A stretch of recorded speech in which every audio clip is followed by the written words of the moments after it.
మీ ఎలాంటి వ్యాపార ప్రకటనలకైనా వెంటనే మా ఛానల్ సంప్రదించండి. నమస్తే. ఈరోజు మన స్టూడియోలో ప్రముఖ ఆధ్యాత్మికవేత్త, జ్యోతిష్య వాస్తు పండితులు, లలితాదేవి ఉపాసకులు బ్రహ్మశ్రీ నానాజీ పట్నాయక్ గారు ఉన్నారు. గురుగారితో మాట్లాడతాం. నమస్కారం గురుగారు. శ్రీమాత్రే నమః. గురుగారు, నవంబర్ మాసం విశేషంగా వృషభ రాశి వారి పరిస్థితి ఎలా ఉండబోతుంది? ఎలాంటి పరిస్థితులు ఎదురవుతాయి? వివరాలుగా ఎలాంటి జాగ్రత్తలు తీసుకోవాలి?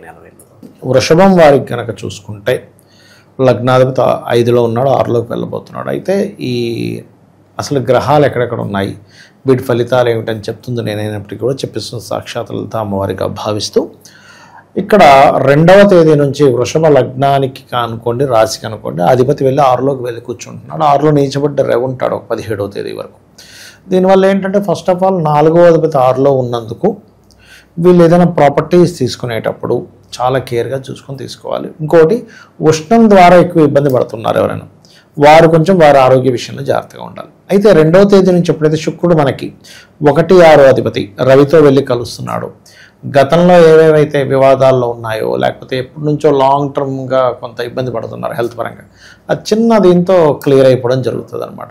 అలాంటివి కూడా కొంత 2వ తేదీ నుంచి శుక్రుడు 6లోకి వెళ్తున్నందుకు దాని యొక్క మంచి ప్రభావాన్ని కూడా ఇస్తాడు. అయితే ఇక్కడ ఈ 2వ స్థానాధిపతి అంటే ధనాధిపతి వీళ్ళు కూడా 7వ స్థానంలో కుజుడితో కలిసి ఉంటున్నారు, సప్తమాధిపతితో. అలా ఉన్నందుకు ఈ సప్తమం అనేది వంటిది ఏంటంటే జీవిత భాగస్వామి, పార్ట్నర్స్. 10వ తేదీ వరకు అక్కడే ఉండి 10వ తేదీ తర్వాత వక్రిస్తాడు. కాబట్టి కొంచెం 10వ తేదీ వరకు జీవిత భాగస్వామితో కానీ పార్ట్నర్స్తో కానీ కొంత ఘర్షణ వాతావరణం ఉంటుంది. ఆ యొక్క విషయంలో ఖచ్చితంగా జాగ్రత్త పడాలి. రెండవది, వీళ్ళకి ఇంపోర్ట్ ఎక్స్పోర్ట్ బిజినెస్ చేసేవాళ్ళు ఉంటారు. అటువంటి వాళ్ళకి వీళ్ళు ఏదైనా ఇంపోర్ట్ ఎక్స్పోర్ట్ విషయంలో కొంచెం పనులు కొంచెం ముందుకు కదలడము అటువంటివి ఉన్నాయి. అయితే ఈ 4వ స్థానంలో కేతు ఉన్నందుకు మాత్రం విద్యార్థులకి కొంచెం పక్కతో పట్టడం కానివ్వండి, కొంచెం ఇంట్రెస్ట్ తగ్గడం కానివ్వండి, వైరాగ్యం కానివ్వండి, ఇలాంటివన్నీ ఉంటాయి. వీళ్ళు విద్యార్థులు ప్రత్యేకంగా ఏదైనా గణపతిని చేసుకుంటూ ఉండాలి. విద్యార్థులు ఒకటి, రియల్ ఎస్టేట్ రంగాల్లో ఉండేవారికి, ఎందుకంటే 4వ స్థానంలో కేతువు కదా. అలాగే రైతులు, ముఖ్యంగా రైతులైతే అన్నపూర్ణాష్టకం చదువుకొని కనుక చేసినట్లయితే బాగుంటుంది. గణపతి ఆరాధన చేసుకుంటే బాగుంటుంది. వీళ్ళ ముగ్గురు ఈ విషయాల్లో జాగ్రత్తగా ఉండాలి. ఇక వీరికి ఏదైనా రుణాల కోసం ప్రయత్నం కనుక చేస్తున్నట్లయితే 2వ అధిపతి ఇప్పుడు 7మంలో ఉన్నారని చెప్పుకున్నాం కదా, ఆయన వక్రించినందుకు రుణ ప్రయత్నాలు ఏవైనా సరే 10వ తేదీ తర్వాత నుంచి చాలా బాగుంటాయి చెప్పాలంటే. కాకపోతే ఇక్కడ 7వ స్థానంలో కుజుడు ఉన్నందుకు వీరికి వివాహ ప్రయత్నాలకు సంబంధించినటువంటి విషయంలో కొంచెం అవతల వాళ్ళు స్ట్రాంగ్ పర్సన్స్ రావడం, అంటే కొంచెం ఎలా అంటే ముక్కుసూటిగా ఉండేవాళ్ళు, లేదా డిపార్ట్మెంట్స్లో ఉండేవారు, ఐఏఎస్ ఐపీఎస్లో, పోలీస్ డిపార్ట్మెంటు, ఈ సెక్యూరిటీ సర్వీస్, ఇట్లాంటి వాళ్ళు సంబంధాలు రావడము. కొంచెం ఏంటంటే ఏదైనా సరే మొహమాటం లేకుండా చెప్పేసే తత్వం ఉన్న వాళ్ళు ఎక్కువగా వస్తారు. ఎందుకంటే 7వ స్థానంలో కుజుడు కదా, అందుకని కొంచెం ఇవి ఉంటుంటాయి. అలాగే కొద్ది ఆటంకాలు కూడా ఉంటాయి. ఎందుకంటే అక్కడ కుజుడికి కేంద్ర స్థానంలో కేతు ఉన్నాడు. కేతు ఎప్పుడైతే కేతు కనుక కేంద్ర స్థానాల్లో తన ఓన్ హౌస్లో ఉన్నప్పుడు కొన్ని ఆటంకాలు ఏర్పడతాయి. ఇలాంటప్పుడు వివాహ సంబంధించినటువంటి విషయాలు వీళ్ళకి ముందుకు కదలాలి అంటే వీళ్ళు వివాహ సంబంధం మాట్లాడడానికి వెళ్ళే ముందు ఒకసారి గణపతిని, సుబ్రహ్మణ్యేశ్వర స్వామిని తలుచుకొని వెళ్ళడం కానీ, లేదు వెళ్ళే తోవలో వీళ్ళ కనుక గణపతి ఆలయం, సుబ్రహ్మణ్య స్వామి ఆలయం ఏదైనా ఉంటే ఒక్కసారి ఆ స్వామివారి దగ్గరికి వెళ్ళినట్లయితే వీళ్ళు ఏదైతే వివాహం కోసం ప్రయత్నం చేస్తున్నారో, లేదా ఒక పార్ట్నర్షిప్, ఒక డీడ్ కోసం ప్రయత్నం చేస్తూ ఉంటారో, ఒక రాజకీయ నాయకులైతే ఒక సభలో ఏర్పాటు చేసి స్టేజ్ మీదకి చెప్తూ ఉంటారు, అటువంటి విషయాల్లో వీళ్ళకి పాజిటివ్గా ఉంటుంది. అది ప్రధానంగా చూసుకోవాలి. ఇక వీరికి 10వ స్థానం అంటే వృత్తి స్థానంలో రాహు ఉన్నాడు. చంద్రుడు అక్కడికి 1, 2, 29, 30 తేదీలు అక్కడ సంచరిస్తుంటాడు చంద్రుడు. దీనివల్ల ఏంటంటే ఈ 4 రోజులు పర్టికులర్గా కొంచెం ఉద్యోగ సంబంధించిన విషయంలో ఒక్కొక్కసారి ఎలా ఉంటుందంటే ఎవరో పరిచయం అయ్యి వీళ్ళు గవర్నమెంట్ జాబ్ ఇప్పిస్తారంటే ఒక 5 లక్షలు 10 లక్షలు ఇస్తే, లేకపోతే బ్యాక్డోర్ నుంచి పంపిస్తారంటే సాఫ్ట్వేర్లో ఏముంది 2 నెలల జీతం కాదు అని చెప్తారు. తీరా చూస్తే వాళ్ళకి మనీ పే చేశాక వాళ్ళు అప్స్కాండ్ అయిపోవడం. కాబట్టి పొరపాటును కూడా ఈ నవంబర్ మాసంలో 1, 2, 29, 30 ఈ తేదీల్లో మనీ జాబ్ కోసం ఎవరికో మధ్య వ్యక్తికి ఇవ్వడం. అది కూడా ఎలా ఉంటాయంటే నేను చాలామందితో మాట్లాడుతుంటాం కదా, ఆ మెయిన్ పర్సన్ కలవడు, ఈ మధ్యలో ఎవరో వ్యక్తి పంపిస్తాడు, ఆ వ్యక్తి డబ్బులు, ఆ వ్యక్తి ఫోన్ నెంబర్ ఉండదు, ఏముండదు, వీడు మాయమైపోతాడు, వాడు శుభ్రంగా ఎంజాయ్ చేస్తుంటాడు. కాబట్టి ఈ వృషభం వారు ఖచ్చితంగా ఈ యొక్క తేదీల్లో చాలా జాగ్రత్తగా ఉండాలి. అలాగే 3, 4 తేదీలు ఏదైనా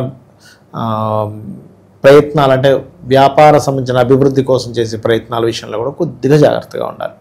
అది ప్రధానంగా చూసుకోండి. వీళ్ళ యొక్క జీవిత భాగస్వామి కొంచెం వాహనం మీద వెళ్ళేటప్పుడు కొంచెం జాగ్రత్తగా ఉండడము.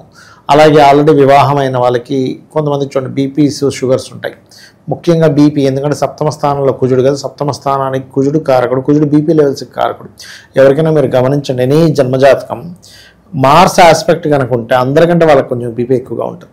అది లక్షణం అనమాట. బ్లడ్ ప్రెషర్ ఎక్కువగా ఉంటుంది, బీపీ కారకుడు ఆయన. వాళ్ళకి అది నార్మలే. ఇప్పుడు మామూలుగా వాళ్ళకి తీసిన 180 కనిపిస్తుంది, కానీ చూస్తే వాళ్ళు నార్మల్గానే ఉంటారు, వాళ్ళకి ఏమి ఇబ్బంది ఉండదు. బికాజ్ ఆఫ్ మార్స్ యొక్క ప్రభావం అలా ఉంటుంది.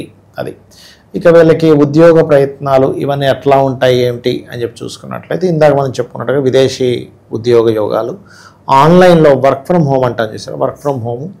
లేదా ఒక్కొక్కసారి ఎలా ఉంటుందంటే 4వ స్థానంలో కేతు ఉన్నందుకు కొంచెం ఎప్పుడు కూడా ఇల్లు మారిపోవాలి, సబ్జెక్ట్ ఏదైనా మార్చుకోవాలి, నేను చేసిన కోర్స్ ఇది కాదు, సంథింగ్ మార్చుకోవాలనే భావన ఎక్కువగా కలుగుతూ ఉంటుంది. వస్తుంది, మార్చుకుంటుంటారు కూడా, కొంత వైరాగ్యం కూడా వస్తుంది 4వ స్థానంలో కేతు ఉన్నందుకు. అలాంటప్పుడు సర్వసాధారణంగా ఇంట్లో వీలైనంత మటుకు ధ్యానం చేసుకుంటూ ఉండాలి. గణపతిని ఓం గం గణాధిపతయే నమః అనుకుంటూ ధ్యానం కనుక చేసుకున్నట్లయితే అన్ని విధాల వీరికి బాగుంటుంది. అది స్టాక్ మార్కెట్లోను రియల్ ఎస్టేట్లోను ఇన్వెస్ట్మెంట్స్ చేయొచ్చు అంటారా వీళ్ళు? స్టాక్ మార్కెట్కి 5, 2, 8, 11 స్థానాలండి. స్టాక్ మార్కెట్కి ఎప్పుడైనా కూడా వాళ్ళ పర్సనల్ చార్ట్లో 5, 2, 8, 11 స్థానాధిపతులు బాగుండాలి. ఎవరికైనా ఉంటూ ఒక్క నీచభంగ రాజయోగం కానీ విపరీత రాజయోగం కానీ చేయాలి. ఈ గోచారం బట్టి మనం డిసైడ్ చేయడానికి లేదు. అయితే మరి ఇప్పుడు ఏమైనా అదృష్టంగా కలిసి వచ్చేవి ఉన్నాయా అంటే వాళ్ళకి నేను ఇందాక చెప్పినట్టుగా ఆ కాంబినేషన్స్ ఉంటూ అందులో మరలా లాంగ్ టర్మ్ స్టాక్ మార్కెట్లో వచ్చేదా షార్ట్ టర్మ్ ఉందా చూసుకోవాలి. షార్ట్ టర్మ్ అనుకోండి, కొన్ని లక్షలు కోట్లు సంపాదించే వాళ్ళు చాలామందిని చూశారు, లేని వాళ్ళు పాపం అన్ని కోట్లు పోగొట్టుకున్న వాళ్ళని చూశారు. కాబట్టి ఈ కాంబినేషన్ ఉందో లేదో చెక్ చేసుకొని వెళ్ళాలి, కానీ గోచారం బట్టి చెప్పేది కాదు అది. పరువు నష్టం కానీ ధన నష్టం కానీ ఏదైనా సూచిస్తుంది వీళ్ళకి? ధన నష్టము అంటే ఒకటే, ఇక్కడ 2వ అధిపతి బుధుడు కుజుడితో కలిసి ఉన్నందుకు మొదటి 10 రోజులు మాత్రం కొంచెం పార్ట్నర్షిప్స్లో ధనం పెట్టే విషయంలో చాలా జాగ్రత్తగా ఉండాలి. కాకపోతే 10వ తేదీ తర్వాత నుంచి వీళ్ళు ఏదైతే లోన్స్ కోసం ట్రై చేస్తారు, ఎందుకంటే 6లో అధిక గ్రహాలు కదా, లోన్స్ చేసే ప్లానింగ్స్ తొందరగా సెట్ అవుతాయి. విశేషంగా ఎలాంటి పరిహారాలు దైవారాధన వీళ్ళకి బాగా కలిసి వస్తాయి అంటారు? వీళ్ళకి పరిహారాలు అంటే ఒకటేనండి. ఈ పంచమాధిపతి బుధుడు ఎప్పుడైతే వెళ్ళి కుజుడితో కలుస్తున్నాడో, రవితో మళ్ళీ వక్రించి రవితో కలుస్తున్నాడో, వీలైనంత మట్టుకు కందులు, గోధుమలు దానంగా ఇవ్వడం, సుబ్రహ్మణ్యేశ్వర స్వామికి లేదా సూర్యభగవానుడు ఆరాధన చేయడము, కుజ రవి గ్రహాల దగ్గర దీపారాధన చేయడం, ఇవి చేసుకుంటే మంచిది. ఇంకా తప్పనిసరిగా కొంతమందికి ఎలాంటి రియల్ ఎస్టేట్ చేస్తుంటారు, వ్యవసాయం చేస్తారు, వాళ్ళకి ఎప్పుడు భూమితోనే పని ఉంటుంది. అటువంటి వారు కాస్త గణపతి ఆరాధన కనుక చేస్తూ ఉన్నట్లయితే చాలా బాగుంటుంది. గోవులకు కూడా కాస్త గ్రాసము లేకపోతే గోంగూర, క్యారెట్స్ ఇలాంటివి తినిపించడం మంచిది. అందులో ముఖ్యంగా వివాహం కోసం ప్రయత్నం చేసేవారు లక్ష్మీ నరసింహస్వామి కరావలంబ స్తోత్ర పఠనం చేయడము, గోవులకు కాస్త క్యారెట్స్, బెల్లము తినిపించి లేకపోతే గోంగూర, ఈ 3 పదార్థాలు తినిపించి కనుక వీళ్ళు ప్రయత్నం చేసినట్లయితే వివాహ సంబంధించిన విషయాలు తొందరగా సెట్ అవుతాయి. అది చాలా బాగా వివరించారు. ధన్యవాదాలు. శ్రీమాత్రే నమః.